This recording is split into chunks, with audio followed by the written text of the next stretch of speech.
ਪਿਆਰਿਓ, ਜਿਨ੍ਹਾਂ ਨੇ ਯੂਸੁਫ ਕਨਿਆਨੀ ਨੂੰ ਵੇਖਿਆ ਉਹਨਾਂ ਨੇ ਆਪਣੇ ਹੱਥ ਕੱਟ ਲਏ, ਤੇ ਜਿਨ੍ਹਾਂ ਹਸਨੈਨ ਦੇ ਨਾਨਾ ਪਾਕ ਨੂੰ ਵੇਖਿਆ ਉਹਨਾਂ ਫਿਰ ਆਪਣੀਆਂ ਗਰਦਨਾਂ ਕਟਾ ਛੱਡੀਆਂ ਹਨ। फैसला तुसा करना है कि हसनैन करीमैन दा नाना ज़्यादा खूबसूरत है या यूसुफ कन्यानी ज़्यादा खूबसूरत है। शायर क्या खूब लिखता है, 3 महीने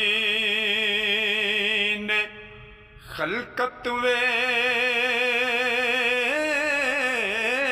के रजी ए यूसुफ कन्यानी